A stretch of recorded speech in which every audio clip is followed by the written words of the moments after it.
his name correctly, Jay Prepchuk. Just one T on the end of Elliott there, but nice run there. 2 L's. Oh, I got you. Okay, yeah. Good 2 L's, 2 T. Related? Jake, no relation. No relation.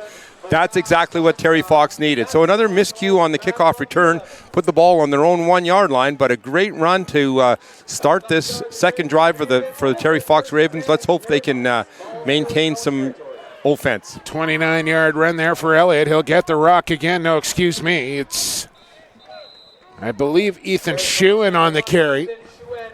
Wearing number 1, not number 11, as he'll take it for 2.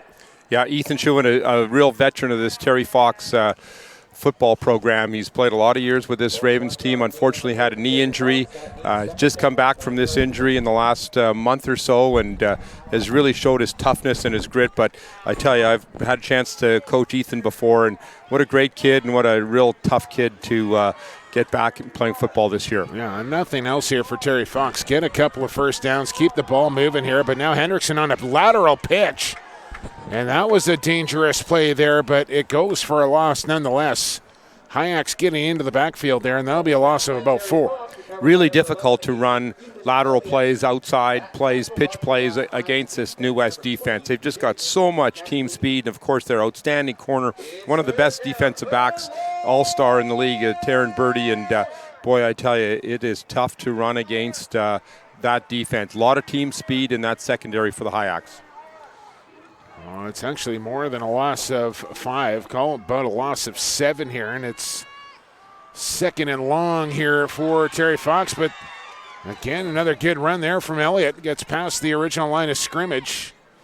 And it'll be third down and about 8 to go. Or is that fourth down, excuse me, Jay? Is I think the kick team coming on here for Fox. Exactly. And, Martin McDonald on the sideline right now is just, making note that the two successful football plays that they've had have just been an I formation play and just running straight at that Hayek defense. So let's see if Coach McDonald comes back to running that straight up ISO play next time the Ravens get the football. Let's check the long snap this time here. As you'll recall, it got over the head of Hewish last time, who tried to get it out of another high snap, brings this one down and gets a decent kick away. It'll bounce at the 38, take a Fox roll, then takes a turn. And will be down at the 34-yard line here of the Hayeks, who have the 21-0 lead with just under 5 to go here in this first quarter. Jay Prepchuk with you from Mercer Stadium here in New West on SportsCanada.TV for the BC High School football game of the week, as it's wild card weekend. As this will be the final week of kind of the around the province here before we move into BC Place for the next few weeks, Jay. Yes, exactly. And another out-of-town score to report, not far from here, actually. Lord Tweedsmuir, the Panthers, congratulations to Lord Tweedsmuir for a big, convincing 57-7 victory over the Mowat Hawks. So Lord Tweedsmuir advances to the winner of this game. So I'm assuming that the Tweedsmuir coaches are here, and then there they are in the end zone watching this football game, even though they will obviously see video of this game. Congratulations, Lord Tweedsmuir. Interesting spot to watch. As here's a run on first down for Udo. Picks up close to 7. Another out-of-town score. We've got AA playoff action. Holy Cross, congratulations, Conrad DeGo and the Holy Cross Crusaders for defeating Rob Stevenson's John Barsby Bulldogs, 15-0. Congratulations, Holy Cross, advancing to play GW Graham next weekend. That should be a good game as well. And another first down run there as they get across the 45 to the 47-yard line.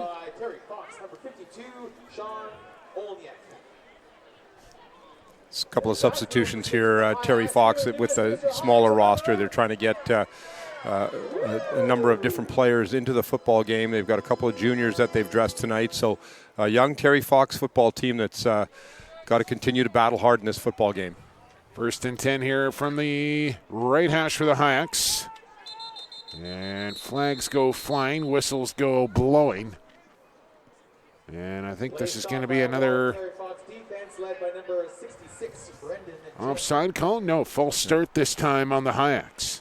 Yeah, exactly. Another procedure call. And Farhan talks about it all the time. He talks about the discipline and, the penalties that they continue, to take. And, these are just really tough penalties to take when you've got a first down situation and now you're backed up to 1st and 15 instead of maybe a 2nd and 5, 2nd and 6 situation. Gonna get to the Fox 43 for a first down as Dancy fakes the handoff, rolls up, step in the pocket. Now he tucks away, wants to run, still on his feet. First down and more here for Dancy, who's having himself a football game here in the first quarter for the Hayaks as he rips off another 20 yards here.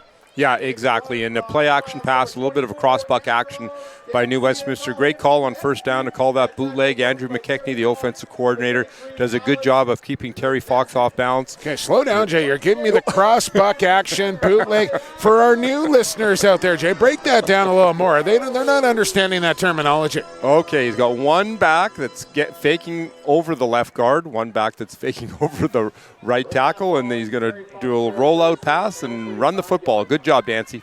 Here's Dancy on the pitch to Udo, and he's got blockers out in front as he gets a stiff arm out, but Hewish will ride him out of bounds after a gain of 5. The same play that the Hayaks scored their first touchdown on, just a simple toss play to the outside, just running that unbalanced wing formation and just getting the ball to the outside, sealing off the edge of the defensive ends for the Terry Fox Ravens, and good job of picking up 6 yards on first down.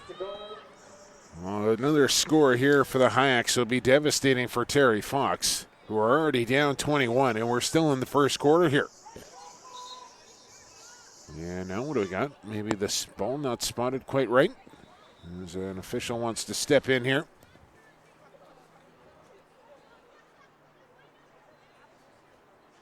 As Taryn Birdie over to the Hayaks sideline for a little instruction. And here we go. As Neil Diamond wanted to do some singing. He gets cut off. A little misdirection here for the Hayaks. It's Young again. He'll cut it up, and he's got 11. And it's another Hayak first down. Yeah, nice job by that offensive line, just opening up big holes. And again, with that wing T offense, very, very difficult for the Terry Fox Ravens to stay disciplined and, know exactly who has the football. So well-executed play. Big first down again for the Hayaks as they continue to march down the field. I think the play calling has been on point here so far for New West. A lot of the same look, but different plays here for the Hayaks out of that formation. Now they'll throw for it. And Udo with a cut to the pylon. Touchdown, Hayaks. So and they're having their way right now with Terry Fox. Yeah, absolutely. Just so dangerous for, that offense for New Westminster once they continue to, really polish with their play-action pass, faking off-tackle play, semi-rollout to the right-hand side. Wide open in the flat. Nice job. Great execution and good job. And, hey, how about that for confidence for a first-time starter as a quarterback? I don't think he's coming back out anytime soon the way he started this football game. Exactly. And I know Farhan was a little bit concerned because he, Well, really, when we talk, he's like, I don't know. We're really banged up. I don't know if we're going to get this one. It's going to be a tough game. 28-0 out of the gates here, 10 minutes in. Yeah, spoken like a true coach, that's for sure. But, hey, folks, so much football tomorrow. If you get a chance to get out and watch some football tomorrow, Carson Graham is traveling. A lot of out-of-town games tomorrow as well. Lay it on me, Jerry. Give me the schedule here. Carson Graham Eagles are traveling to Kelowna, so they're going to be playing the Kelowna Owls tomorrow. So the Eagles against the Owls tomorrow. Okay. Vancouver College is hosting the Rutland Voodoo. So Pete McCall and his crew is on the way down to play Vancouver College Fighting Irish tomorrow. Pete McCall, great season, Pacific Division champions, undefeated in league play. Congratulations, great season, guys. Good luck against BC, though. Odds-on favorite to get right to the Subway Bowl. And I'm not taking anything away from Rutland, but good luck. Absolutely. Abbotsford, this I think is going to be a great game tomorrow. Abbotsford is hosting the Notre Dame Jugglers. So 3 o'clock, that's 3 o'clock tomorrow. Real even matchup there, I think. Out in Abbotsford, exactly. And we'll get to the AA schedule. A couple of games in Prince George tomorrow. You making the trip up? That's kind of exciting. No, I am not. Okay. I've done that bus ride a couple of times. My goodness. Return on here for Terry Fox, who find themselves down 4 touchdowns now. As the offense back out, and The most success they've had here is running with Elliott, and they got to get back to that here for this drive and not get away from it. And maybe just hand it up 3 straight times and see how you do here. Yeah, exactly, Jake. And, as we said previously, that, they had 2 big plays when they ran just simple I-back formation and ran just off the left guard. They cracked off a couple of big runs. They cracked off a 30-yard run last drive and also a 14-yard run. So let's see if they can come back to just an I-back formation and run right at that High-Act defense. Hewish a late substitution as Lou Hendrickson will work under center for this 1st and 10 snap. I formation back there. Now what do we got? Well, we have a lot of whistles tonight, don't we? Sure do. Timeout, it looks like. As you don't see that very often, a timeout call on a 1st and 10. No, exactly. But you know what? Again, Terry Fox knows, obviously at 28-0, they do realize that this is an important drive right now, right? They've got to, make sure that they're not making any mistakes, make sure they're lined up properly, make sure that the players know their assignments. And, that's going to happen when you've got some junior players in there. There's not the continuity that you've had all season. So, you know what? It's not always easy to kind of mesh a team together in a short period of time, especially when you've got maybe some grade 9s or grade 10s also playing on the senior team that have not been part of that particular team throughout the season. All right. I think we've waited. You get any answers on your trivia question? I don't know if I want to venture out and walk out on that limb, Jay. That's a lot of answers to give for one question. Are we going to anything coming in? Are we doing any? I'm just wondering, is there any more hints that we want to give? Well, yeah, maybe. I don't know. That's a loaded question. That's a tough question, Jim. Okay. Usually you start out slow when you're doing the trivia. You give them a kind of a softball off the top, get people engaged, give them some confidence. Give them another hint. Give them another hint. Okay, it was one of the teams is from the interior of British Columbia, and they actually are formally not called the same. It's a different name for their high school. It's the same location, same school, but now it's not called you lost me. Red and black jerseys, the Red Devils. Brian Olthius was the head coach. Come on, folks out there. I know you young folks out there have no idea. 1985, BC Place. I was the co-head coach with your good lacrosse buddy, Paul Del Monte. Yes, indeed. Here's Hendrickson finding a hole. He'll get across to the 40, and that'll be a 1st down here for Terry Fox. And that's exactly what Terry Fox has to do, run a little misdirection, trying to get Matty Lou into some open space. When you look at the average of the running backs and of Matty Lou, it's yards per carry. Yeah, I mean, Matty Lou was averaging, 6.4 yards. Ethan Schuin, over 6 yards. What jumped off to me for Matty Lou, 70% completion throwing the football. Yeah, 72.5, absolutely, yes. He's going to run it again here, and he won't get much on 1st down. Just trying to maintain, some type of drive here, just kind of work away, just, find the open spots here, maybe take a bit of a shot here. I mean, why not throw it deep here? I mean, maybe catch the defensive back sleeping a little bit, even though, the secondary for the New West High-Ax is, are a bunch of strong athletes, that's for sure. Of course, Narayan on the left side of the line. I was just about to say, I think the ball's loose. High-Ax think they got it as they uncover the pile, and the signal is High-Ax football. As Elliott had it knocked free, as I was about to say, they've kind of been running away from Narayan, and rightly so. That time they ran at him, and the ball goes onto the turf. Yeah, boy, I tell you, just another tough break.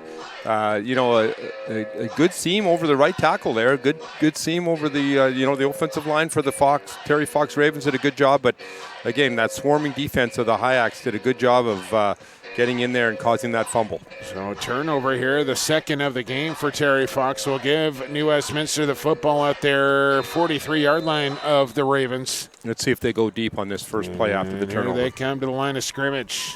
Dancy will hand off to the up back, Udo, who's met after a 2-yard gain, and he'll go down. As the clock's starting to wind down here in this opening quarter with the High-Ax up 28 buzz. Yeah, good job by Angelo Chalmers in there, the linebacker, and also, Sean Olnick, the tough defensive tackle in there, doing a good job of plugging up that inside run from the Hayaks. Quarter number 1 is in the books here for Mercer Stadium. You got it here for wild card playoff football action on SportsCanada.TV for the BC High School football game of the week. We're back in 60 for quarter number 2. Stick around.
All right, football fans, welcome back here to Mercer Stadium, New Westminster, British Columbia, as a first down, no check it, second down play.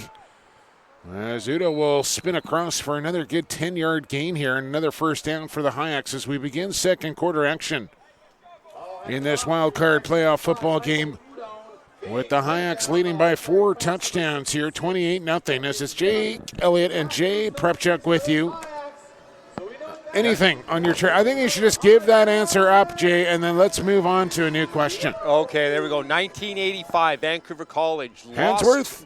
Vancouver College lost. We lost, unfortunately, to a tough Kamloops Red Devil football team, 21-6. We had actually beaten them. Now, you told me that last week. I should have remembered that. Earlier in the season, and boy, that was the first ever. I can still remember how excited we all were about being in BC Place for the very first time and getting a chance to. Well, the stadium, that was like 2 years old, I think. Didn't BC Place open in like 1983? Something like that, yeah, exactly. So it was the first ever, and it was still the old tartan turf, the tough artificial turf that the kids had to play on, of course. But boy, what an exciting time to be able to be playing football in there. And I think we've been in there every year in the final. I'm just 34 years later, Jay Prepchuk. Yeah, well, sometimes when the Lions are in the playoffs, it interrupts that, and also Grey Cup is also interrupted that venue as well. But I'm just trying to think if we've ever played. That's another trivia question. Have we ever played outside since 1985? Okay, well, if you can't ask questions you don't know the answer to. Well, here's Udo looking for the end zone, and he's down just short of the goal line as a flag flies at the 7 on a hard collision as Udo gets up slowly after that hit. Well, another explosive run here for the Hayaks, but let's check the penalty flag. Yeah, and you know what? It's there we go. It looks like we got a holding on the Hayaks, so that's going to bring that fine gain back. But again, you know what? It's the same old fence that the Hayaks have always run, just their wing tee, misdirection, quick dives, cross-buck action where they'll fake that dive and run off tackle to one of their quick running backs. Quick pass, little hitch passes. They also like running slants, hooks, and quick fades. So, that's kind of what they do. Sorry, Jay. You got that scouting report down? No, I think they're making an announcement inside the stadium here for the Lord Tweedsmuir coaches, who you made reference to, standing in the north back of the end zone here. I mean, they're off the playing surface, but standing right near the play clock, and PA announcer asking them to move or leave the stadium, and I don't think they're going anywhere. No, that is usually the traditional place to stand for coaches when they are scouting, is that end zone view, because they're going to get the sideline view certainly when they get the film tomorrow, and they got security over there now, and there's a bit of a squabble going on as they do not want to give up their position. And now we got another injury down on the field here. It's to Terry Fox as the ball laying down on the 2-yard line. But an injured Raven down on the field. Hey, why don't we get a chance to look at the AA playoff games tomorrow? So again, we mentioned Holy Cross defeating Barsby 15-0. Congratulations to the Holy Cross Crusaders. Conrad to go. Up in beautiful Prince George tomorrow. I was up there last spring, and they've got a gorgeous new facility up there, a turf field, so they're able to host playoff games now. So College Heights, congratulations. North won against Clarence Fulton from Vernon tomorrow, again in Prince George. Bateman and South Cam. That should be a good ball game, and I believe that's at South Cam tomorrow. So South Cam is actually the new Cam High. So right. South Cam is, again, the same location, same school.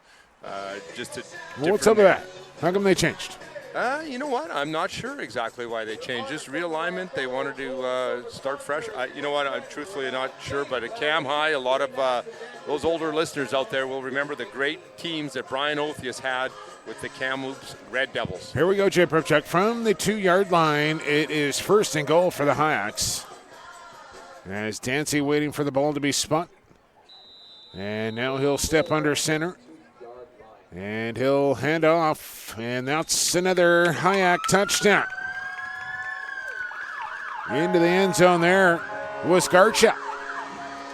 And a nice job, actually. Good penetration into those A-gaps between the center and the guard by the Terry Fox Ravens. But, again, with the quickness of those offensive backs by New Westminster, they were able to punch that ball in over the left tackle. So, again, 34-0 this early in the ball game. It's it is just a tough start for the Terry Fox Ravens. We're a quarter and a minute into this football game, and it is a 5-touchdown spread here for the Hayaks. So you mentioned normally here's an extra point that is well short. I don't know what happened there. Maybe it was deflected, or I don't know if Bechea just got underneath that thing and kind of got more turf than he did football there. But you mentioned, the mercy rule kind of in high school football. What is it, 29 points, Jay? And we're at 34 now with 3 quarters to go here. But it is a playoff game, and normally they don't wind the clock in playoff football. But this may be a situation here tonight where Terry Fox just says, go ahead. Yeah, exactly. And usually they wait until halftime anyways, and they have a discussion with the coaches about the situation. So let's see if they, get a chance to chat at halftime. But, yeah, we've got 10 minutes left, 10 minutes and 50 seconds. And, some of the positives that have come from the Terry Fox Ravens, certainly they have had a couple of good off-tackle plays that hopefully they can get back to. Try to get Matty Lou to find some space, maybe run a little bit of misdirection and get him off tackle. He had a successful play on the last drive as well, and maybe take a shot. Again, as you mentioned, Matty Lou completed over 70% of his passes this year, and certainly had success, averaged 124 yards passing a game. And that's good. That's pretty decent numbers. Absolutely. Onside kick here, and it almost worked for the Hayaks. But the Ravens do get the football here at their own 33-yard line and will look to get the offense going. And we mentioned kind of early in the first quarter, that's really been the struggle for Terry Fox is scoring touchdowns. Yeah, exactly. And, it's amazing that as you said, when we were doing our research throughout the week, and you saw the averages, it's over 6-yard averages by, Matty Lou, Ethan Schoon, Ethan Elliott.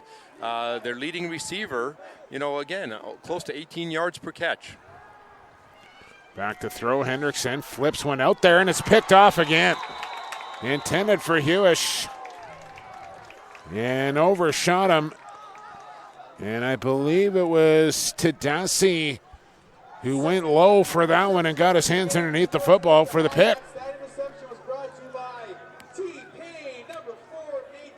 Well, looks like we've got a penalty on the play. Here our head official, Lee Bryan, is signaling rough play against the Hayaks. Now let's just see if that was maybe a dead ball foul after the interception. He's calling a bench foul where, little bit of celebrating going on. You can see the IAC coaches trying to get their guys back. They got excited. I mean, why not, right? You get an interception. It's a playoff game down there, Jay Pepshot. In your home park, you got a playoff game. You got an interception, and you know what? They're kids, right? Let's get a little excited. 34-0. Hayaks take the football back right on the midfield stripe as Dancy rolls out. Got a good block on the edge, and now he throws a pick. Oh, Elliott just got jacked up after he gained his balance after making the interception. And another flag comes flying well after the whistle.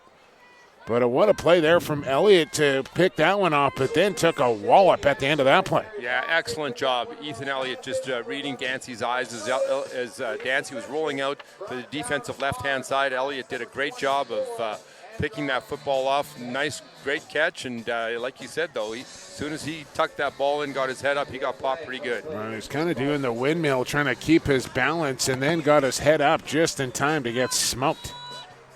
As a couple of flags went flying at the end of that play. And I think Fox is going backwards here, and maybe an illegal block on the return. Yeah, they're going to call a penalty. Looks like a personal foul or a clipping penalty after the interception.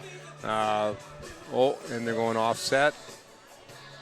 See Lee Bryan, the head official, signaling both these penalties, one against each team, and Terry Fox Ravens have the football. We have a personal foul against the Ravens. So they get the football at the 25-yard line as Hendrickson will hand off on first down. And plowing ahead for a gain of 3 was Ethan Elliott once again. Just a simple off-tackle play. And again, the offensive line, even though they are, a little undermanned, they've got excellent coaching. Tom Kadaba, of course, the long-time high school coach, great offensive lineman for the BC Lions. I've had a chance to coach with Tom on many occasions with Team BC teams. He does a great job with the offensive lineman. There's Elliott one more time. They'll gain another 3 yards. And, they'll gain more than that, actually. He'll have about 2 to go here on third down. And he's clearly been the most effective Raven on the football field so far, both running the football, and he's got the interception on defense as well. He really has. And obviously the best last name on the team. Even though he doesn't spell it properly. Yeah. Even though. Here's a little option read, and it's Hendrickson on the pitch. There's another first down for Terry Fox. There's a pretty good surge and run there for Melich. Yeah, exactly. Get a chance to get Melich the football, who's, the third leading running back. And again, another good average. Here's a guy that's averaging, 5.77, over 150 yards this season, a couple of touchdowns. So, you know what? Get him the football on that option play. Get him outside on the edge and show him his speed. Yeah, I think that's maybe where Terry Fox might have a little bit of an advantage. Obviously, the Hayaks are stout inside with Narayan, but if they can get that option read moving to the outside and make the defense make that decision on the quarterback or the running back, that's maybe where they might have a little success. Exactly. And when you have an athlete like Matty Lou at quarterback position, on option play, quarterback search, quarterback zone read plays are very, very effective. Ball on the 50. And Matty Lou will hand off. No gain on first down there as Elliott was stood up right at the line of scrimmage. And that right now the new Westminster coaches are saying to their team, hey guys, listen, it's 0-0 right now. You got to play tough. You still got a lot of football to play in this football game, so you've got to maintain your intensity and maintain your aggressiveness, even though we're up by a big score. Clock is moving. 8:10 to go here in this first half as Hewish on the sweep. He'll turn the corner. He's got the first down, a gain of 9. And ball into Hayak territory here to the 43-yard line.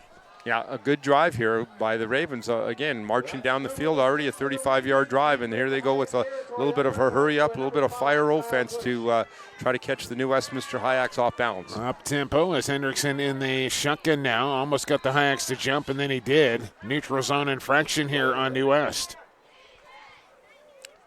Yeah, and it's nice to see that, that takes a lot of pride by these Terry Fox Ravens. And you know that even though they have not had a lot of success this year, you know that they're going to have a lot of grade 12s in their football team. These are going to be kids that have, that are playing in their last football game, possibly their last football game ever. And, so they're playing with emotion. They've got a lot of Raven pride. As you said, they've been to the finals. They've been to the championship. They are used to playing winning football. A winning program for sure. Here's Elliott protecting the football with 2 hands on a 1st and 5. And a gain of 1. We'll bring up 2nd and 4. And I think that's a point that maybe goes understated, Jay, about how much it means to these kids and how for so many of them will be their last game of competitive football. Some will go on to play university or Canadian football in college, wherever it may be. Some will go play junior football after their high school career. But for some, and maybe most, that's it. This is it. Yeah. So, they're going to leave everything out on the football field, especially here in a playoff game. Yeah, exactly. And I don't, of course, a lot of people were hooked up with our social media, and I did see a post from somebody down in the States of kind of a long paragraph that a lot of people saw on my Facebook and a lot of people saw on my Instagram, and a lot of likes and a lot of shares on that. If you get a chance to look at my Instagram and see that post, it's a full long paragraph, but it talks about, playing football and playing your last game and how much hard work you've put into it in the last many years. As it's Schuin on the carry this time. He'll take it up the middle for a couple. But again, a good extended, prolonged drive here from Terry Fox. They got to find a way to turn this into some points, but if nothing else, they're controlling the football. They're moving it up the field here. They're taking time off the clock and gaining a little momentum as they go. Exactly, and the word that comes to mind, of course, that that Martin McDonald and Tom Kadaba, the coaches, are, pride. This is guys, we're playing for pride right now. Terry Fox pride. Co-head coaches here for Terry Fox. Is shooting on another carry, will gain 4. And it'll be a 3rd down and 5 to go here for Terry Fox. Nice job by Ethan Schuin. Again, a veteran football player, this Terry Fox program. Tough kid coming back from a very, very serious injury. And, even though he hasn't played a full season, he's a real spark plug for this football team. And, has over 200 yards rushing, and again, a fine average of 6.18. But a great veteran of this Terry Fox Raven team, and it was very, real tough blow for this Ravens team not to have Ethan playing this entire season. Down with an injury there as he runs off under his own power, and let's not forget, a very short bench here for Terry Fox. I believe their JV team eliminated from the playoffs, so they have some players at their disposal, but don't expect a whole lot of playing time for those guys. But let's not forget, they were scheduled for a BC High School football game of the week and ran into a rash of sickness and injuries, and they couldn't put a team on the field. But here's a good play. As it was thrown into traffic, a flag comes in late back at the 25. One goes down at the 15. Another goes flying as well. And a legal man downfield, I think maybe, Jay. Yeah, exactly. So what happened there, Terry Fox was running a middle screen to one of the wide receivers. Very effective play, but the ball has to be caught behind the line of scrimmage. So we don't obviously have the luxury of seeing the replay of that, but it looked like some of the offensive linemen were downfield before the ball was caught. So, again, whenever you're running a screen pass, especially you linemen out there, you have to make sure that you're not allowed to be blocking downfield until the ball is caught. So, unless the ball is caught behind the line of scrimmage. So, again, it looked like it was kind of a close situation there. Let's see what Lee Bryant has to say here. Legal man downfield against the Ravens' 5-yard penalty. So that was a crucial play there. And a good one at that, but he wiped away as the Hawks will bring up 4th down here for Terry Fox, who will go for it from the 30-yard line. Got to get 7 here for a 1st down for Fox as Hendrickson in the shotgun empty backfield. And now movement. Looks like it's going to be offside on the right side of that defensive line by the Hayaks. Just a little eager there. Good job by Matty Lou of changing up the snap count, going on 2 there. and drawing the Hayaks offside. But it's going to be close here now, isn't it? It's going to be fourth and looks like just over 1 yard to go here. So much more manageable now. That's what was a costly penalty against Terry Fox that may have stalled the drive now. Yeah, and those are the penalties. You know, it doesn't matter if you're up 34-0 or if it's a 0-0 ball game. Those are the type of penalties that are going to drive coaches nuts, and you're going to know that Coach Utley is going to be, marking that down. He's going to be making sure that he talks to his defensive line about staying onside, stay onside. Right now, I think timeout down on the field. And Terry Fox will take it, their second of the half. Are we ready for another trivia question? Out-of-town score. What do you want to get in here, Jim? We have got, we talked. Okay, so yes, the AA playoffs once again. Holy Cross advances against GW Graham next week. Langley Saints, congratulations. Rick Piche and that Langley Saints football program. Outstanding job, outstanding season. Coming second place in the Eastern Conference, and they will play the winner of Clarence, Fulton, and College Heights. Bolinas Whalers, number 1 in the West. Jeremy Kahn, Danny Smith, outstanding program, of course, in Parksville, British Columbia. They will be playing the winner of Robert Bateman and South Cam. So that, again, should be a good battle tomorrow. Vernon, good job by Sean Smith, of course, up in Vernon. Interior number 1 will be playing the winner of Windsor Dukes and the Chaco Valley. Who plays the winner of this one?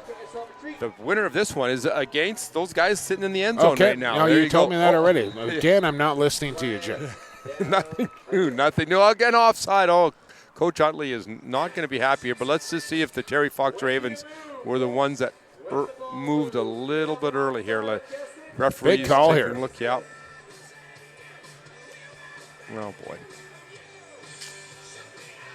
False start. Man. So we're just going back and forth here, 5 yards, as each team just trading penalties. Okay, that takes us back to our 4th and 7 play. A lot more difficult call on 4th and 7 than it is on 4th and 2, that's for sure. Let's see what Martin McDonald has Matty Lou doing. Shotgun snap. Here's pressure. Luck out and sacked in the backfield as a blindside corner blitz gets home. Excellent defensive call there for the Hayaks. Hendrickson never saw it coming. He really was, and that was from the blind side, that's for sure. And the Terry Fox Ravens sent everybody out on pass patterns. Matty Lou looked, he thought he had his first read, but didn't pull the trigger on that one, and that delay for a second enabled the New Westminster Hayaks to get in there and cause that sack. So another turnover here, turnover on downs this time, and New West up 34-0 with 5 minutes left in the first half. If taking over the football once again. Yeah, and if this game wasn't over yet, Jay, another major here for the Hayaks before the end of the half might just put this one to bed by halftime. As they'll come to the line of scrimmage here and start from their own 35-yard line. Dancy the fake, and there's the misdirection. And a little bit of trouble behind the line of scrimmage, close to a face mask there, and I think they got it on the corner as well as the flag came in late. As I saw him running that play in their pregame walkthrough there, Jay, where the quarterback is spinning almost in a complete circle there by the time that he hands the football off. Yeah, he really does. And, again, it's one of their kind of almost a trick play that the Hayaks run. And, usually they have lots of success on that. But, again, good job by the Terry Fox Ravens defense to, read that play and do an excellent job. But, again, it looks like it's going to be a face mask penalty against the Terry Fox Ravens. So they just aren't getting any breaks tonight at all here, Jake. Tyson Black on that last carry is Pierre or DJ got a little excited with the Monday night theme down there a little early. So 15 yards, automatic first down here for the Hayaks as the ball out to the 45-yard line now. As Dancy hands off up the middle. And Udo doesn't get much, if anything. There's a good stump on defense there from Terry Fox. Yeah, nice job by the Ravens of plugging up that inside play. Let's see if Farhan goes to the air a little bit. Even though his team is up 34-0, a lot of people will say, well, he's running up the score. Why is he passing the football right now when he's up 34-0? Take what the defense gives you. Well, exactly. And, he's got a young quarterback that's in there starting for his first game. And, he knows that he's going to have to throw the football sometime in the playoffs. And let's see if he goes to the air maybe with a bootleg pass. 2nd down and 10. They keep it on the ground. And why not? There's a good hard run there from Deacon Young. Gets 12 and a first down for the Hayaks. Good speed. Really good speed. And I tell you, it doesn't matter. You've got so many different weapons for this Hayak football team. And again, we talk about the running backs, doing a great job running the football, but they don't even have a chance to, really get the ball out there to some of their fine receivers like Taryn Birdie and other receivers that, really are very, very, or could be very effective if they decided to throw the football. Well, I think they'll be happy to just get through this football game and keep their stars healthy here for the next round. There's another big gash up the middle. Picks up another Hayak first down on the carry there for Garcha. Yeah, and one of the bright spots for the flag down, however, Jay. Yeah, Sorry, excuse me. Yeah, one of the bright spots for Terry Fox this year is Kyle Huish, the fine safety, 36 tackles, a couple of interceptions this year. He was an Eastern All-Star this year. So, congratulations to Kyle for an excellent season. And, one of the bright spots for this Terry Fox football team is to have Kyle nominated to the All-Star team. So, again, Hayaks with a few All-Stars as well. Planinsik, Narayan, and Taryn Birdie. Yeah, exactly. So, it's I tell you, it's nice to see though that one of the Terry Fox Raven players was able to get on the All-Star team. There's another grade 12, probably maybe playing in one of his last football games ever. And that Eastern Conference, man, it is just a bear. It really is. No easy games, really. Here's Dancy, and off. Young gets pushed from behind, and will pick up a couple. As the clock keeps moving here, down to 3:24 and moving. And, certainly a positive from, again, from the Terry Fox Ravens. They had a big win last weekend against the Centennial Centaurs. Of course, Dino Jeremiah has taken over the Centennial program and will certainly build that program. I watched the... Get back to prominence there for the Centaurs, Jay. That's right. Come on. I watched back in the Joe Galeska days. Yeah. Yeah, and Kevin Chin, of course, did a great job there, and Tony Spagnuolo. They were, outstanding coaches with the Centaurs. Dancy buys some time, throws it up for grabs, almost intercepted, and maybe the best job defensively there came from Galbraith to break up that pick. Yeah, excellent coverage on that bootleg pass.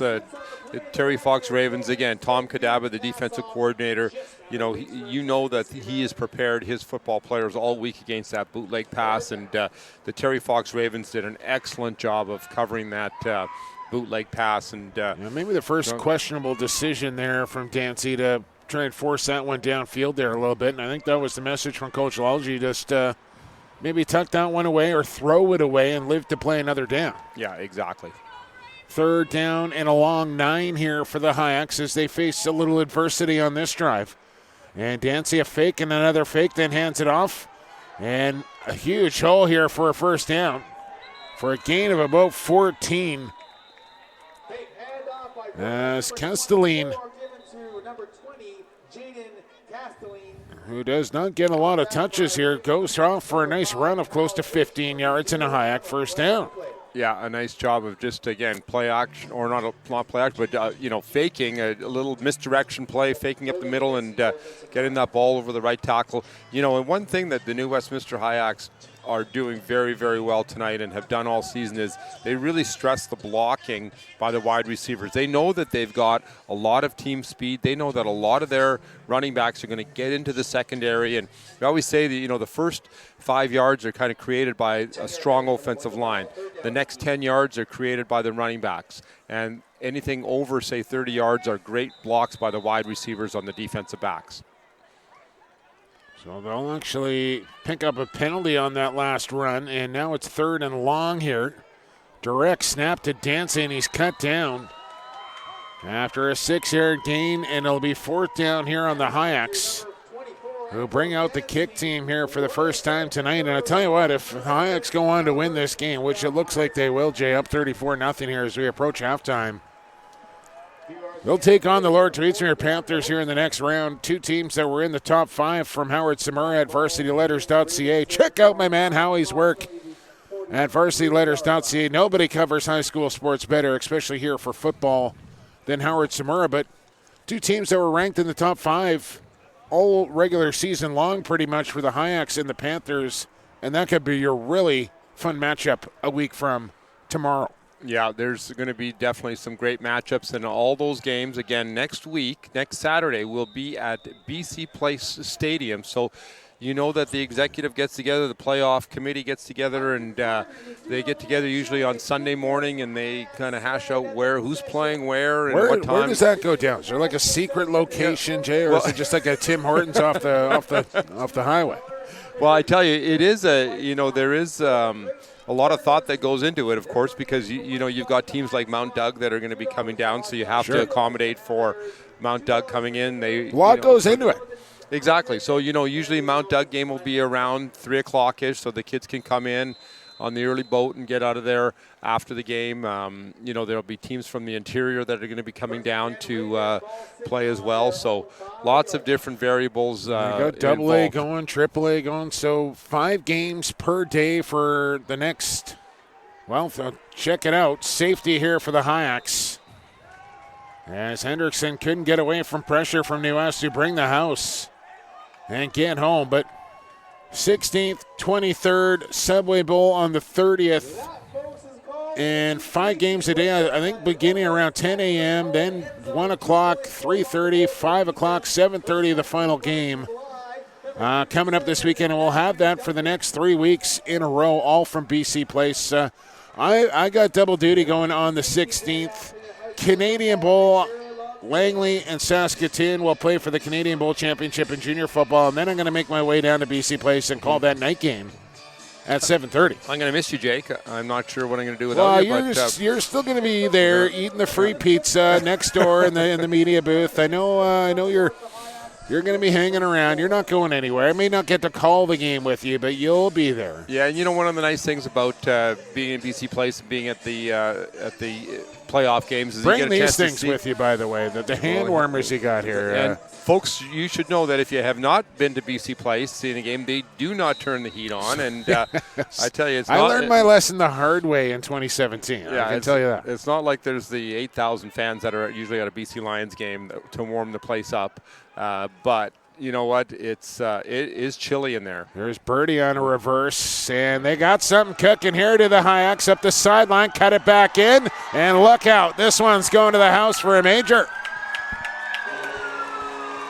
And kind of an interesting philosophy, that teams look at. I know that going into playoffs, coaching many teams that, had the joys of getting into the playoffs, you're always kind of wondering with your coaches, do we run some of our trick plays? Do we save them? Lord Tweedsmuir are obviously watching this game, and they're going to see that reverse. They're going to be working on that reverse. So I think Tweedsmuir just left the building, Jay Pritchard, after that score right there. I think they've seen enough. Yeah, exactly. But they, again, these coaches, they're going to put in so much preparation, and earlier in the season, it's a little bit easier because you play, say, game 2, you only have one tape to watch on a team, but now to go back and to watch 7, 8, 9 different games that New Westminster is run all throughout the year, or all the teams are the same, right? They're going to be preparing, and you got to remember, again, these are volunteer parents, these are volunteer coaches, these are guys that don't get paid, right? But they're going to be spending their Saturday, all day Sunday. I tell you, it is a test of your endurance during the playoff times. If you can run all the way through to November 30th.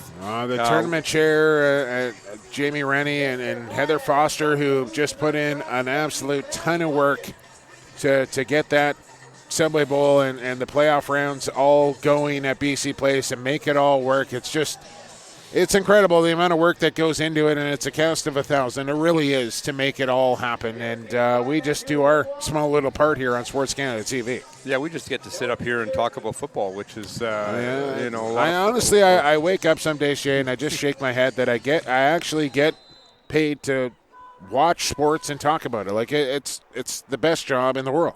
It really, really is. And I'm enjoying working with you, Jake, and I know that next I'm week enjoying it too. We're going to miss you during the day next week. Hopefully you get to that late game next week. Again, BC Place, folks, next.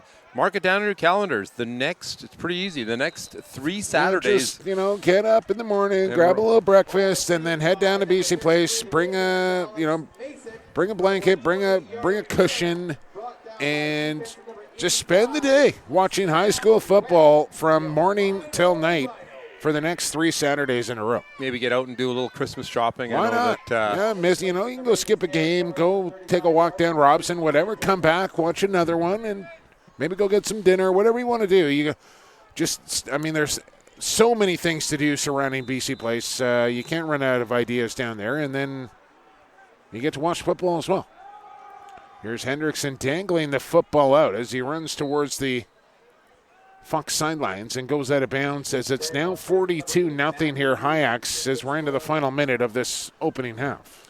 And again, talking to the Terry Fox coaches throughout the week, they knew this was going to be a very, very difficult battle. They knew that this was going to be, a really tough game to compete against such a powerhouse team like the Hyax. And it's just been a tough year for Terry Fox, quite frankly, and it hasn't been a particularly great year for the Hyax either. And I know they got the 6-3 record, and they've beaten some teams and they've lost some games, but I think it's kind of the way and the teams that they've lost to that maybe concern you a little bit. They get a nice win against Mount Doug early in the year. They beat Tweedsmuir on the first game of the season, but then you look a little later on in the year and a 27-0 loss to Vancouver College. They get past Belmont, but everybody's been whipping on Belmont this season, and 46-33 in that game, allowing Belmont to get 33 points on you. And then South Delta, who's been one of the better teams this season, and they'll be challenging and going for a Subway Bowl here this year, and 28-0. For the Devils in that one. So the ball comes loose after a great run from Elliott as it recovered in bounds. Are they going to get no? They're going to give this ball to Terry Fox here. But so you know what I'm saying. They got some nice wins, but they also have some bad losses on the year as well. And they have seemed to come against the upper echelon of high school football teams. Yeah, exactly. And it's a battle. As you say, every week is a battle. And, if you're looking even at the exhibition games, I know there's a lot of teams that travel down south, or St. Thomas More this year, for instance. They went to Hawaii this year and got really banged up. I didn't get the invite for that, by the way, Jay. I don't know what happened there. Nobody asked me to go announce a game over in Hawaii. Well, I tell you, I understand that, it was a great experience for the kids, of course. But they did, bet it was. But they did have a lot of injuries. And, for Coach Delazari to come back and win his conference after, what happened in Hawaii as far as losing a lot of players, getting a lot of players injured and so on. It was, very commendable for the Knights to come back and, go undefeated in league play and win that division, the Eastern Conference division. I don't know if we should, but predictions, like Final Four, semifinals, got any... You want to throw that out there, or you kind of want to keep that in here? Well, you know what? Usually every year it's kind of like, well, you kind of know that this team is definitely going to be number 1, number 2, number 3, number 4. But when you look at all of, those teams that are the top teams right now, especially when you have, the South Delta quarterback, Ben McDonald. Yeah. I would say, honestly, if Ben McDonald was healthy, they're the odds-on favorite. Even though the backup, Hunter Norman, who I've had an opportunity to coach many times, Hunter Norman has come in and done a great job. He led the South Delta Sun Devils to a victory over New Westminster this year in a big victory. So you know what? If Ben McDonald was playing, I think that South Delta would definitely be the team to beat. All right, give me your Final Four, Jay. Okay, well, let's go with the Final Four. Again, with the experience It's just of predictions, Mount Doug, not your favorites, just South Delta, Vancouver College, St. Thomas More, and let's go with New West. Okay, so I think that's probably pretty close. I got three. Those three: South Delta, Van College, STM. I think are definitely three out of my Final Four, and I'm not decided on my fourth yet. Right, and they're not necessarily sleepers, but you can Abbotsford could sneak in there. Yeah, well, outstanding running back that has had a great season in Catlin and the Kelowna Owls. Yeah, Lord they're no Tweedsmuir. pusher. Low Tweedsmuir's no, that fourth spot. And not to say that those other schools that we mentioned are automatic punch-ins, as that one high and incomplete. But odds on, they could be there when the dust settles. Yeah, exactly. And, as Farhan said earlier, these guys are beat up. These kids are, they're beat up. It's a meat grinder through that Eastern Conference, man. It really is. It's, it's physical. And even though, the teams have had success against Terry Fox, one thing about playing against Terry Fox, they're going to be a physical football team. They're going to come, and they're going to tackle. They're going to be tough, even though they haven't had a lot of success here. They are going to be tough football players. 2nd and 10 here, and Hendrickson bobbled the snap. Now he's buried in the backfield, and that'll be another loss here. And it might be time just to get to the locker room here for Terry Fox. Whereas New West want to stop the clock. Yeah, and again, let's see if they do have the discussion with the head coaches and the referees at halftime, if they do talk about a mercy rule or if they... So Terry Fox does decide to call their third and final timeout here of the opening half with 12 seconds to go. Ball is back to the 25-yard line as they stare at about a 3rd and 13 here. I think just looking to get something here before the half. But now they don't have another timeout, so you can't run the football here, Jay, because you can't get your kick team out in time or run another play if you don't get into the end zone. So I think maybe on 3rd and 13 here, you take a look into the end zone, maybe chuck one up there. It's 42. What do you got to lose at this point? Exactly. Throw one into the end zone. Yeah, and you know what? Throw two into the end zone. Hey, maybe you've got a little bit of a trick play. Maybe you've got... something that you've got up your sleeve here, and now is the time certainly to run it. Well, here we go. Hendrickson will send a man across the formation. He'll step back, screen set up, and it's picked off. Here by the Hayaks, trying to break free of tackles. He's still on his feet and finally goes down. With 3 seconds to go in the half, another turnover here on Terry Fox. As Pavan Kinkth on the interception here for the Hayaks, and he wanted to go to the end zone on that one. He was not going down easy off that return. He was churning pretty good there, maybe giving Coach Farhan, Coach McKechnie a little idea that he might want to play some fullback or some running back in the future, because he certainly was giving a great second effort after he intercepted. A great read. Again, Coach Utley has got this team prepared. I was going to say, Jay, at the beginning of this game, just kind of watching the game plan unfold in the first quarter, that was what kept coming to my mind is, man, do they look prepared for this football game? The game plan has been executed perfectly. Take a knee. Let's get to halftime. 42-0 Hayaks with 24 minutes to go. We'll have it for you in about 15 minutes from now. Keep it tuned right here to the BC High School Football Game of the Week. This is Wild Card playoff action for Mercer Stadium on the home of the Game of the Week, SportsCanada.TV. We're back in 12 minutes for half number 2. Stick around.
right, football fans, welcome back to Mercer Stadium here for the BC High School Football Game of the Week. Wild card weekend here in BC High School football, and the new Westminster Hayaks in control after a half of play over the Terry Fox Ravens.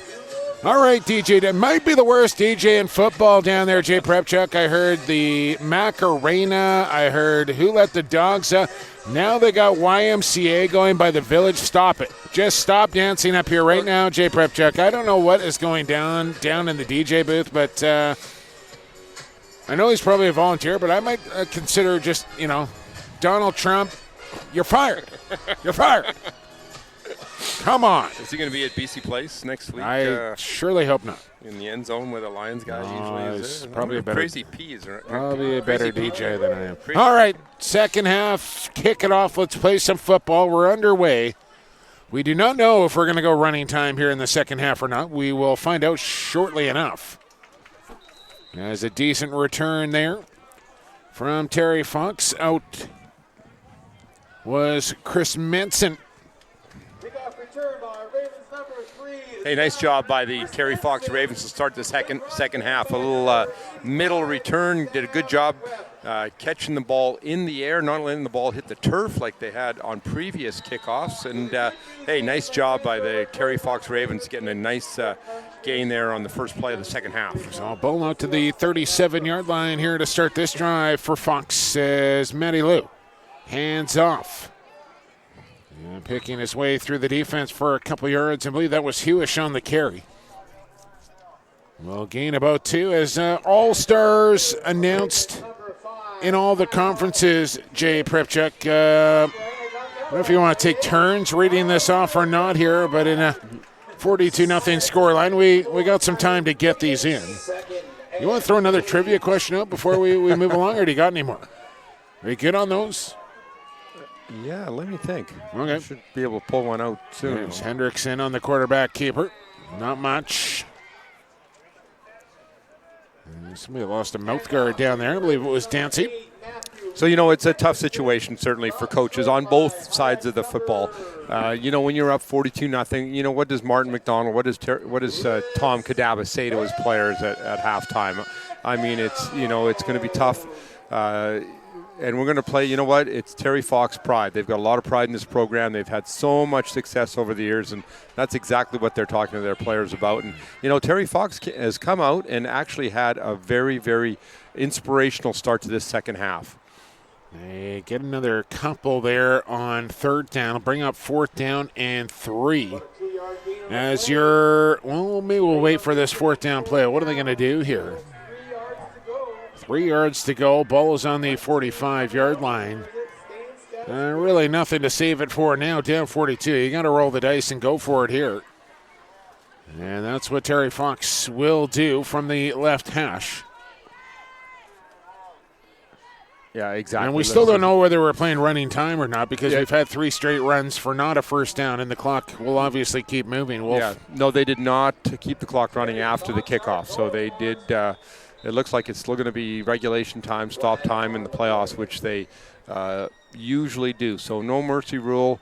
Looks like Terry Fox is they've decided now instead of going on 4th and 3 and going for it, of course, now they're going to put their punt team in. Let's see if they've worked out their challenges with the long snap situation, a couple of long snaps. Again, big play early in the game, really, Jake, when you look at it and you see Terry Fox. High snap over the head into the end zone now. High snap and into the end zone, exactly. And then it was 14-0 just like that, and then the turnover on the next play on the interception for the pick 6. And, I mean, it was 21-0 out of the gates real quick. Right, and kind of a message, to those young punters out there. Certainly, if that ever happens, if the ball goes over your head into the end zone, just dive on it, jump on it, and concede the 2 points. Don't try to run that ball out. You've got no blocking. You've got probably a lot of defenders. Only bad things are going to happen for the most part there. Yeah, exactly. Just concede the 2 points and kick off the ball and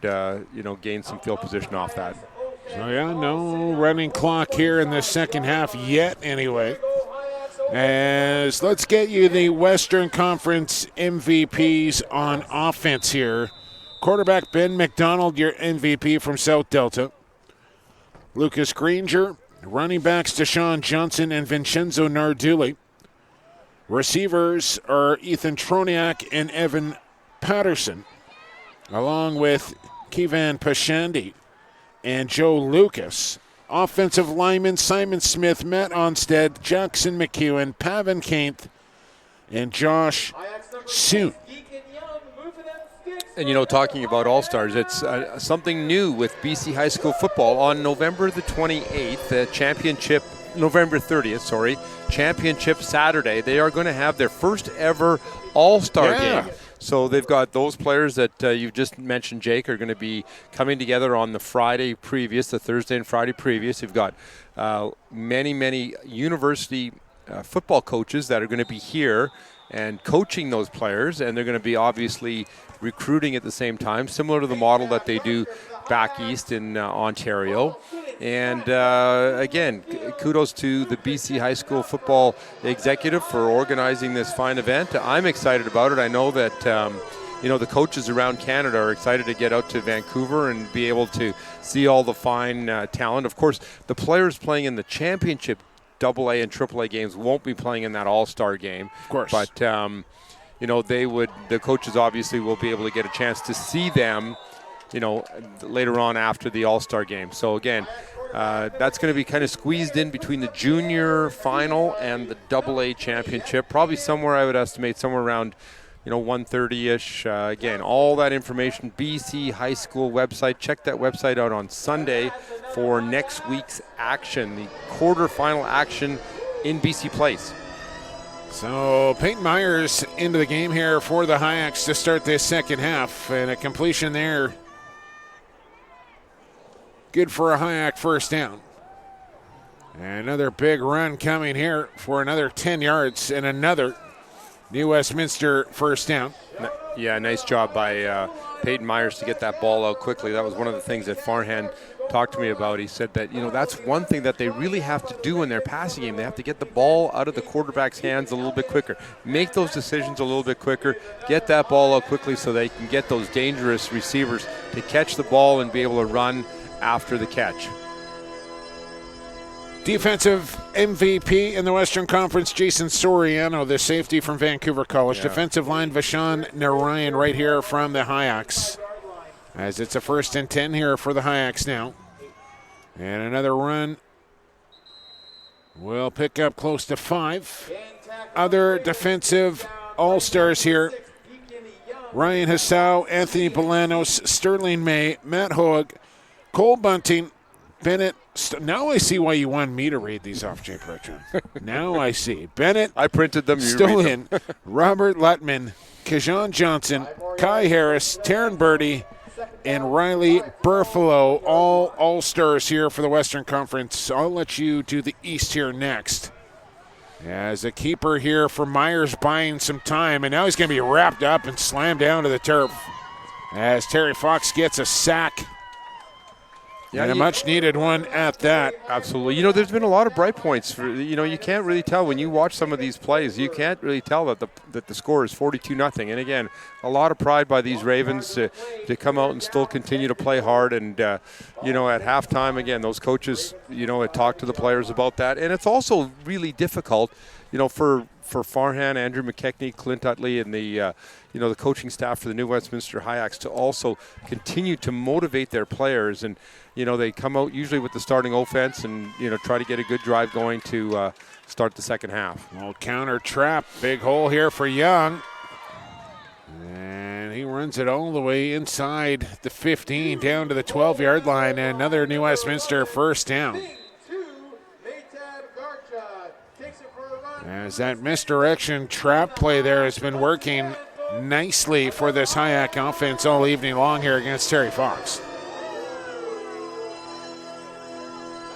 Looks like we've got an injured player here. That's one thing about tonight's ball game. It's been a safe game, and barring a couple of plays here and there, it's been a safe football game. And that's one thing that we usually do try to mention is that I know a lot of parents out there are very, very concerned about their kids playing football. I tell you, it's never been a safer sport to play than it is now. The BC High School football executive does an excellent job. Dino Jeremia is heavily involved with certifying the coaches, making sure that they're coaching the proper techniques. Equipment is always certified, recertified, new equipment purchased, and that's one thing that parents should be rest assured that the coaches, again, do an excellent job of teaching safe football and really, really stress safe football. I'll tell you what is another safe environment. Always a safe environment is the Jay Prepchuk quarterback camp. Jay Prepchuk, I know you got one on the horizon coming up this weekend. Tell me about it. Yeah, tomorrow, actually. We've got some customers, some clients of mine that want to get a little tune-up. So tomorrow, we're going to be out in Surrey tomorrow morning. If anybody is interested in joining us for a quick tune-up for the playoffs, or if your season's over and you want to get ready for maybe some 7-on-7 action. Kids of all ages, adults welcome. And sure. if I come out there, I'm a lefty, Jay. I don't know if you got the proper techniques to work with a lefty or not, but I might come out there and chuck the pigskin around with you. I love coaching all ages, and left-handed, right-handed, doesn't really matter. The technique is very, very similar, and you know what? We're going to get at it tomorrow, rain or shine. So if you're able to make it out in Surrey tomorrow to a little quarterback camp, then send me a message. And if they can't get out there tomorrow but do want some tutelage from the old quarterback, how do they find you, Jay Prepchuk? Anytime, yes. You can find me on Instagram, Twitter, Facebook. I've got an just give your address out. They can go knock on your front door. Exactly. Jay Prepchuk is there's not too many Jay Prepchuks out there, so Jay Prepchuk QB Camps is my website. So you'll find some pictures on there. Maybe some of the quarterbacks that are out there, your picture might be on my website from some of the camps that we had. We're also going to have one, our Christmas special tradition, December 21st. Oh. At Burnaby 8 Rinks indoor turf. Okay. That's probably more up tradition. my alley right there. Yeah, indoor on exactly. the turf. I like that. Yeah, you got to wear a red hat and maybe dress up with a beard. You got a beard. Oh, that's the old days. I thought you were like going Make America Great Again red hat there, Jay. I didn't know where you were going with that for a second. So, yeah, and you know what? Anytime any quarterbacks out there want to have a one-on-one session, or we can get a small group going, doesn't matter, again, rain or shine, we'll get at it. If you have never played, a couple of months ago, I trained a 30-year-old gentleman that just wanted to learn to play quarterback. And, wow.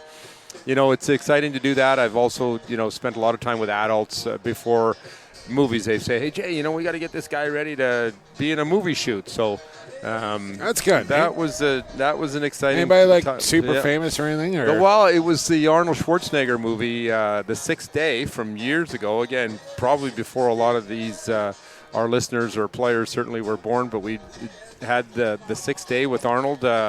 But if you remember the opening scene from The Sixth Day, there was a football scene that I kind of choreographed right in BC Place with a lot of our I'm going to have to go UBC back and check players, that out now. Right, watch the very, very start of The Sixth Day. I'll be back. That's the best I can do. 33-yarder up and good.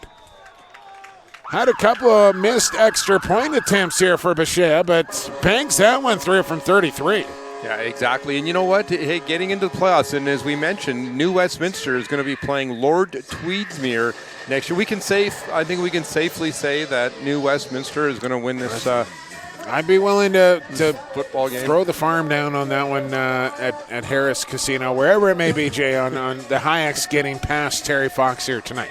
So that's going to be a great matchup next week with Lord Tweedsmuir. Congratulations on their big victory today, defeating the Mowat Hawks.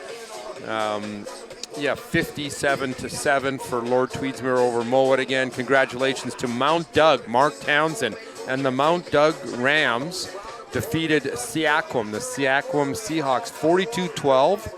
So St. Thomas Mount Doug is never going to be it. That might be my fourth team right there, Jay Prepchuk. They're never going to be an easy out of the playoffs. Yeah, exactly. I mean, they've started a young quarterback, grade 10. He plays grade 10. He plays on the junior team, plays on the senior team. Hunter Swift, I've had a chance to work with him. Very, very talented player. They got some big old hoggies out there in Mount Doug land. And, again, that coaching staff with Mark Townsend does an excellent job of coaching them up. You know that they're going to be ready to play. That's going to be a big one next weekend.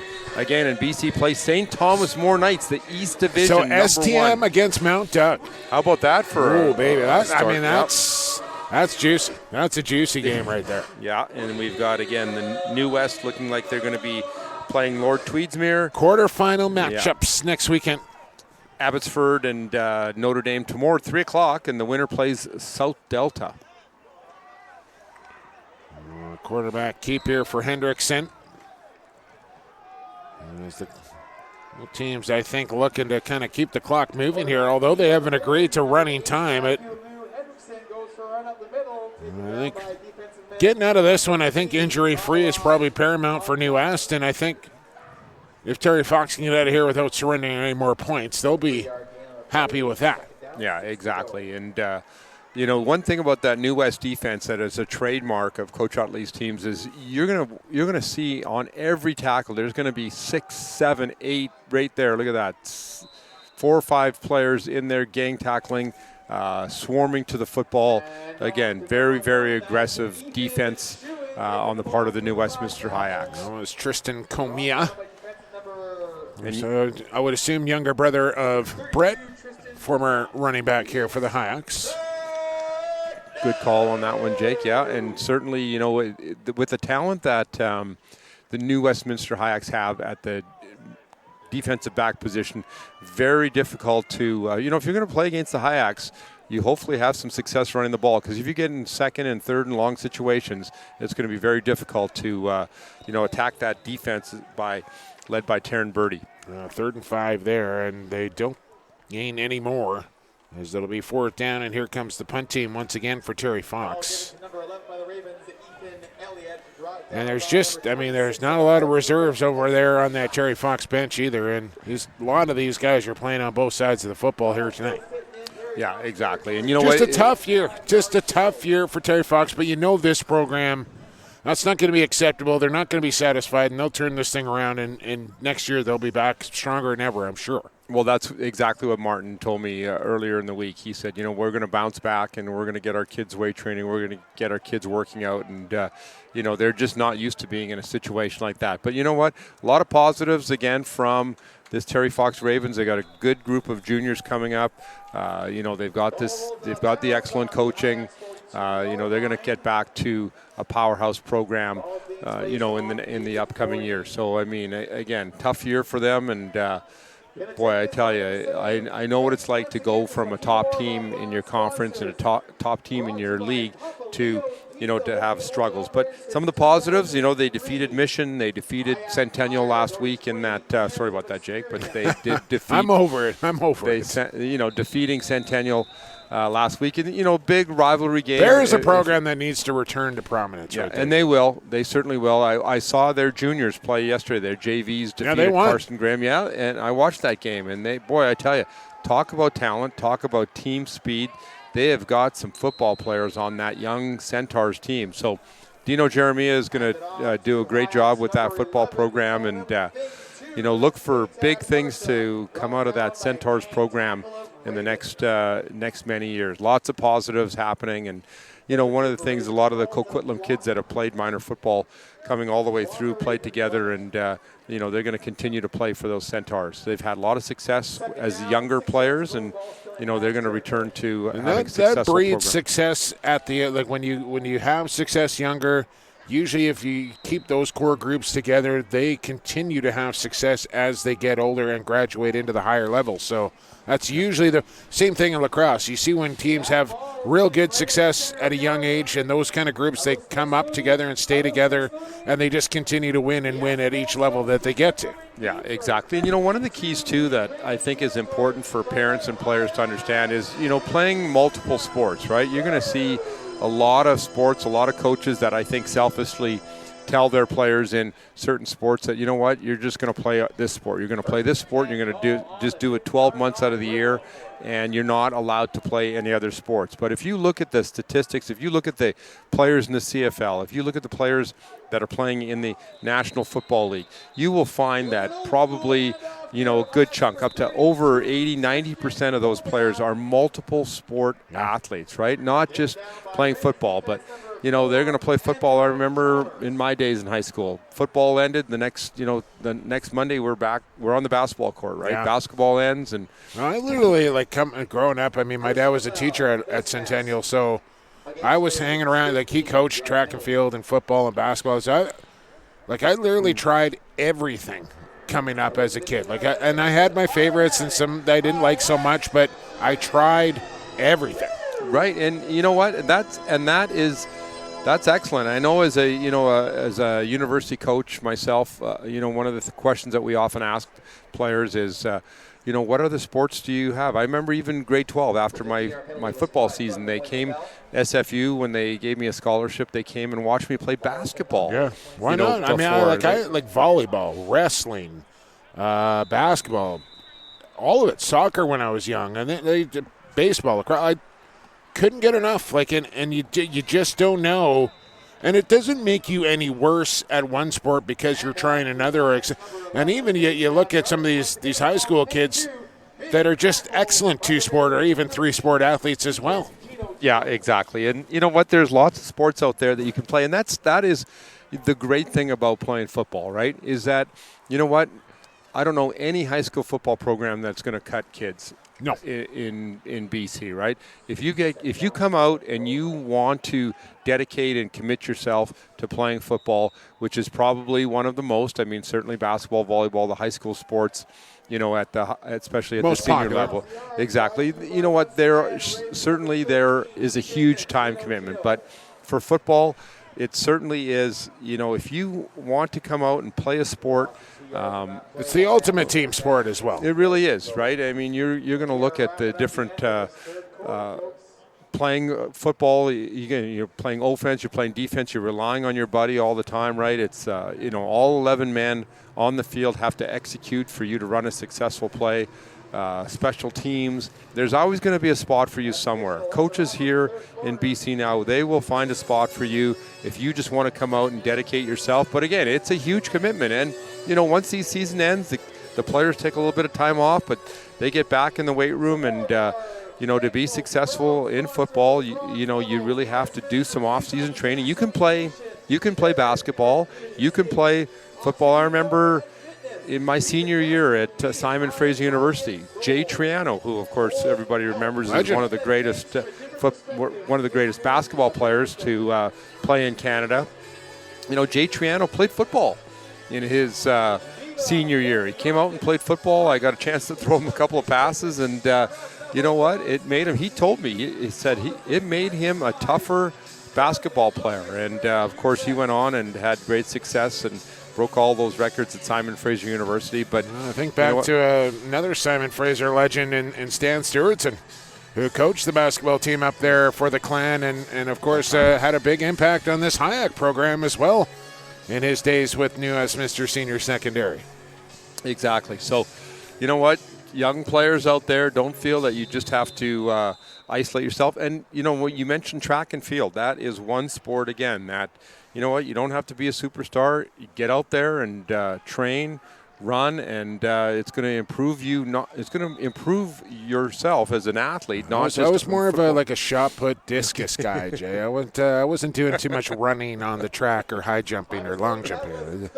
Give me the big heavy stuff to throw. Did you set any records on the hammer toss? The shot put, or did you set any back grade 8 records? Back there, Swangard Stadium, Jay. School record back in grade 8. Seriously? Yeah. Montgomery. Wow. I'm going to look that up. Okay. Montgomery Junior Secondary. There you go. Okay. Go Trojans. Right. Tony Spagnola was Tony. Oh man, Davidson, Thompson were my PE coaches back then, I think. Okay.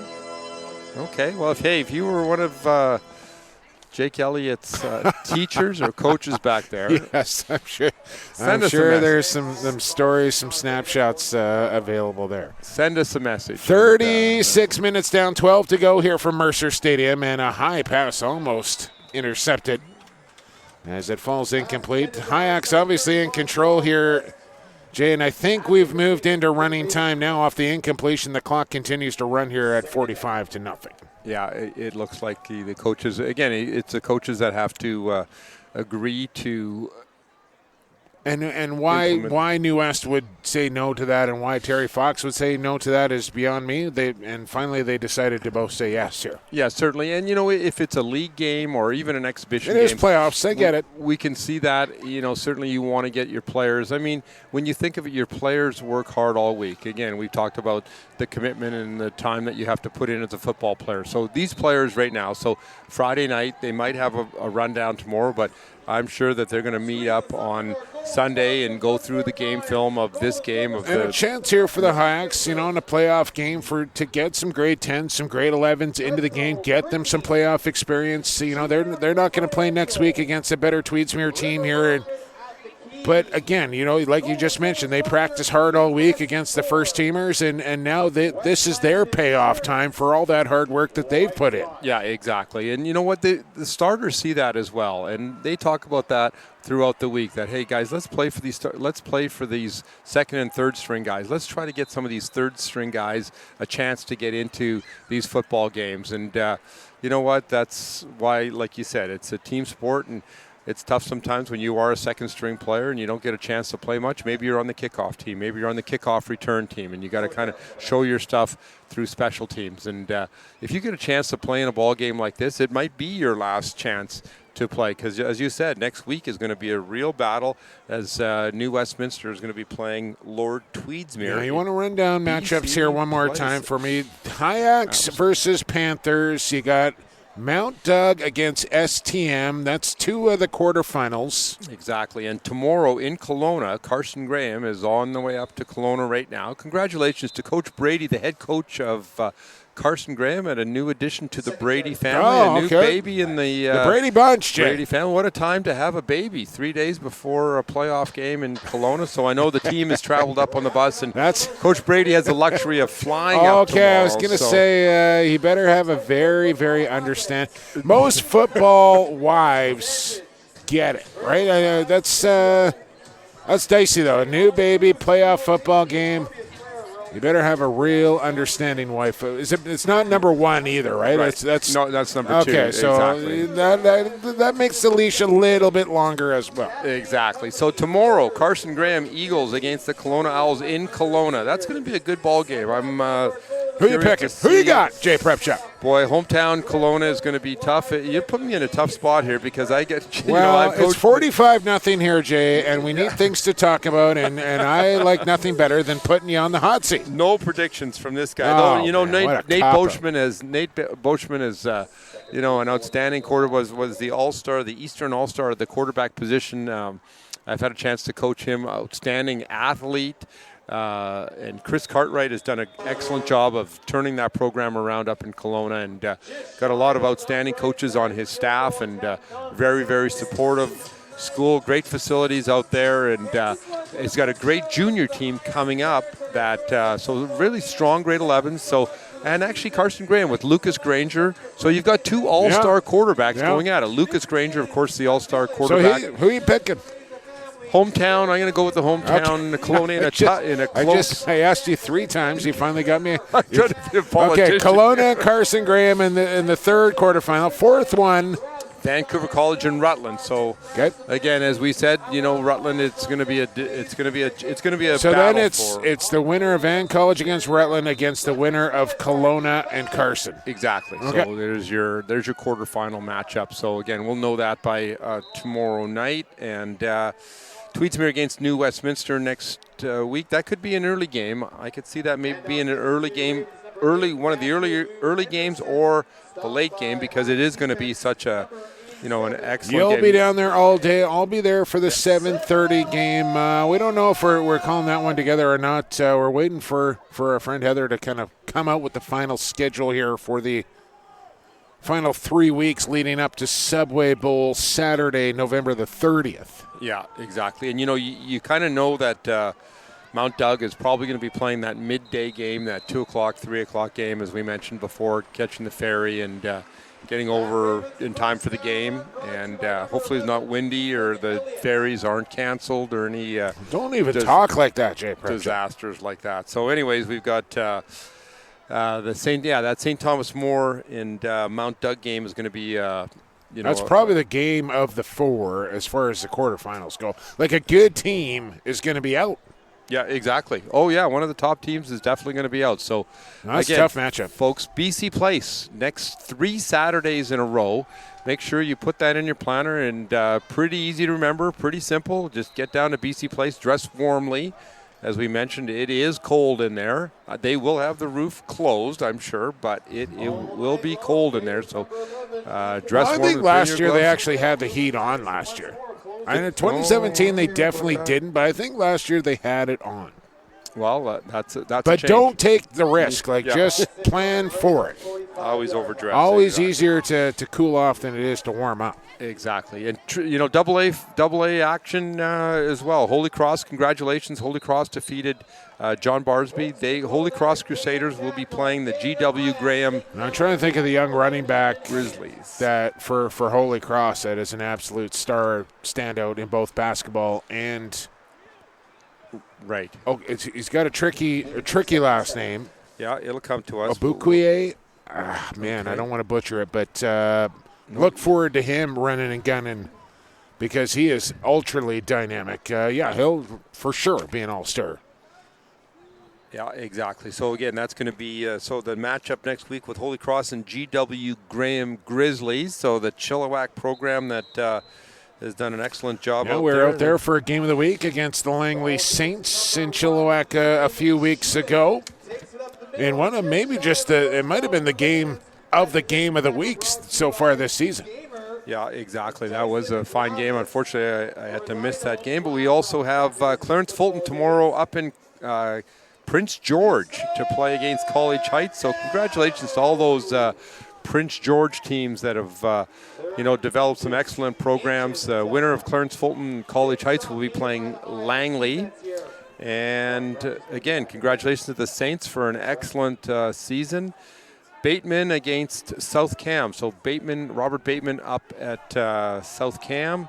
The winner of that will be playing the Bolinas Whalers in the quarterfinals. We have Windsor up in Prince George, a doubleheader in Prince George tomorrow. Windsor against Nechako Valley. The winner of that will be playing the defending champion, Vernon Panthers. Yes, Vernon Panthers coming off that championship from a year ago. Terry Fox converting on a 3rd and short to get a fresh set of downs here as we ramble away here in this 4th quarter with the scoreline obviously not in doubt. As Schuen will take it for a good gain of 8. But clock under 4 minutes to go here in this 4th quarter as the Hayaks will make it another playoff victory here over Terry Fox. So victories in the Subway Bowl in 2017, another playoff victory in 2018, and they follow that up here with another playoff victory over Terry Fox in 2019. Yeah, and it's a program. You can tell out here that if you're following Instagram and you see the young Hayaks out here, they've got the cheer squad machine. Oh, they've got the cheer squads. They've got lots of camps out here for their young kids. And maybe the most impressive thing here in New Est is Hendrickson in a little bit of trouble. The ball comes loose. It's picked up by Fox. And they'll get the first down here, but all the bells and whistles that they got with the barbecues and the smoke machines and the music and everything going, but it's the support from the community as a whole here in New Westminster that really makes this HIAC program go. And like you mentioned, it starts with the youngsters in tyke football or whatever you call it, all the way through up until the high school, the big team.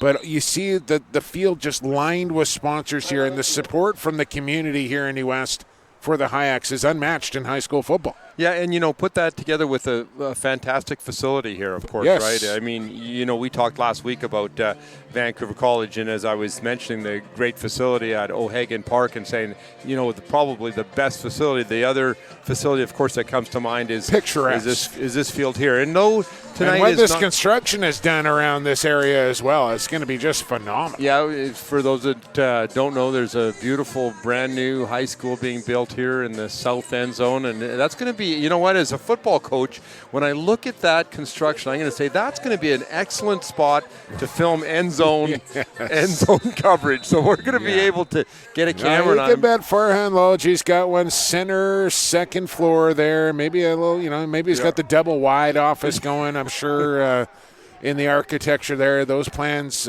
well laid out for the Hayek head coach. Oh, and there's your double reverse with the pass that Terry Fox is attempting to run there. Just unfortunately unsuccessful. But you know what? Why not? Why not throw it out there? You got nothing to lose at this time. Certainly would be nice if Terry Fox was able to get a score. But, looking at a new school like this and the facilities and talking about the programming, you know what? It all starts at the top, right? The administration of a high school has got to be on board. If you don't have your principal, your administration on board, then you know what? It's a tough go, because there's so much that goes into a football program. It's not just step on the field on Friday and play. It's not just coach these guys up. It's raise money and all these different coaches out here and parents. And that's one thing that they get the community support here in New Westminster, but these players on this team, and it starts to forehand instilling this culture here in New Westminster, but they give back to the community just as much as they get. Yeah, exactly. And that's another important point that you bring up there, Jake, is that a lot of the universities these days, whether you're going to continue on and play and they look for that sort of stuff. Well, absolutely. And now that you say at UBC, at Simon Fraser University, look at their personal profile. You've got to write some paragraphs talking about what kind of volunteer work have you done throughout your high school careers. What kind of difference? Yeah, what kind of leadership positions have you taken part of in your school? And what kind of extracurricular activities you do while you play football. You're in the drama program, you're in the band program. They don't want to see hanging out at 7-Eleven after school. Exactly. And you know what, I think it's a kids bonus. Still do that, Jay? I don't know. Probably not. You know what, I'm never around after school to see them. I'm usually on a football field or trying to find a football game to watch. So I just know that some of those 7-Elevens and gas stations, they play those high-pitched music or the high-pitched tones that you can't. As long as it's not Who Let the Dogs Out or YMCA, I'll take it. What happened to Neil Diamond? We had a little Neil Diamond earlier, and that. Henderson looking for the end zone here, and incomplete. Flag does come in. And they're going to call a little PI here, so it gives Fox a little bit of life. It's going to be a 15-yard penalty, and it's going to put the Ravens down there just inside the 20-yard line. So keep in mind, clock moving here down to a minute. So not a lot of time to waste here if you're Terry Fox. Defensive pass interference. By the looks of it, it's going to be probably you're going to have one more play left. So let's get going here, Terry Fox. Let's see if we can get on the ball, and let's see if we can get a pass into the end zone here. I think they call a timeout just to stop the clock. So they want to get a score here for their team before this game comes to an end. Yeah. Next weekend, what's happening next weekend? You have a big game that you're going to be announcing out at McLeod Stadium. Yes, can't wait for that one. For the fourth time in 8 years, Rams and Hilltops. A couple of former Hayeks on that Langley Rams team, Sebastian Reed. Right. And Angelopoulos. Yeah, I was out there last week and enjoyed the junior football game, watching the Rams defeat the Rebels. I thought the Rebels played tough. I thought they shut down the run for the most part. I thought the officials had a tough one in that game as well, Jay. The officials. Every play. It was, yeah. How do you get the flow going when you have a penalty? I hate to, lay it on those guys because it's obviously a real tough job, but they were in deeper water than they should have been swimming in, I think, in that game. Yeah, exactly. And, boy, I tell you, then we've got all the high school games. So, again, BC High School Football website is, and you know what the neat thing that they've got on the website, of course, is they've archived all of the games this year. So I get a chance to get in there and watch all the games that you've done this year and listen to yourself a little bit, too. Critique you a little bit. Yeah, I've only had a chance to Randall calling some games this year. Right. The Sullivan Heights. Well, I remember the days of years past when old Jim Mullen, I was able to work with Jim Mullen. Now the president. Yeah, he's a bigwig now. Absolutely. And those two guys, and here's a chance and pushed out of bounds. Gord Randall, Jim Mullen doing yeoman's work on the Crown Countdown on TSN. I know you're a big fan of that show. I've been catching up. Do a great job of covering all the Canadians that are playing in NC2A football down south and keeping you up to date on what's happening on university football across the country. Crown Countdown on TSN. Exactly. Outstanding running back, of course, from Edmonton, I believe Sherwood Park, having a tremendous season down there at Auburn, I believe it is. Hubbard is doing a great job. We got a couple of boys there. We got a Terry Fox Raven grad that's playing down in Idaho at our big tackle from last year that's enjoying his time down at Idaho State, I believe.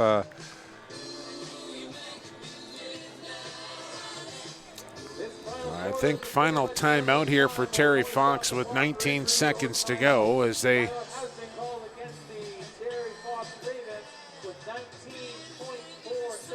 look for one more opportunity to try and get in the end zone here against the Hayaks. Yeah, sad time for some of these football players, certainly the guys that are, but there is an opportunity, and that's the one nice thing about British Columbia is there is an opportunity to play football after high school, certainly with the junior football programs and some of the midget programs around, they have an opportunity to do that as well, right? So, you can carry on playing a little bit of football too. Of course, flag football, touch football is also popular, but looks like Terry Fox, coach. Play a little John Madden on the Xbox if you want as well, Jay Prepchuk. That's football as well. Okay, so who are you liking for the Grey Cup, Jay Prepchuk? Well, hey, being from Regina, I'm a Regina boy, and I tell you, I think that the Riders have a great shot, even though Hamilton has had a great season, of course. Cody Fajardo up for the MVP. Well, yeah, exactly. He is an ex-BC Lion, of course, right? They let him slip away, certainly, right? But I'm a Rough Rider guy all the way through, so I'm cheering for the green and white. How about you, Jake? What do you think? What are you thinking? I'm a little confused about what's happening here at the end of this game. Yeah. 19 seconds showing. Fox coaches out onto the field. They're trying to line up for a field goal. Hayek's sideline is up in arms here, and I'm not exactly sure what is going on. But, I mean, great defending Grey Cup champs, Calgary taking on Winnipeg, and they've had a great year led by Andrew Harris, who's got that controversy surrounding him. But unfortunately, yes. I don't think it matters when it gets to playoff time. He's going to play, and and that's going to be a heck of a game. And then Calgary, you look at them, and Dickinson at the head coaching position there has just done a wonderful job. But they've left a little on the table as far as Grey Cups go. So you think maybe they need another one to kind of solidify that dynasty there for the Stampeders. I think it's going to be a real fun CFL playoff. Hamilton and the Speedy Banks he's always a threat. So I think it could go anywhere this year, maybe in the CFL.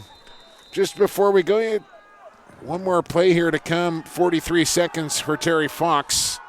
And it's Elliott with a big hole and makes a good cut. Terry Fox, touchdown.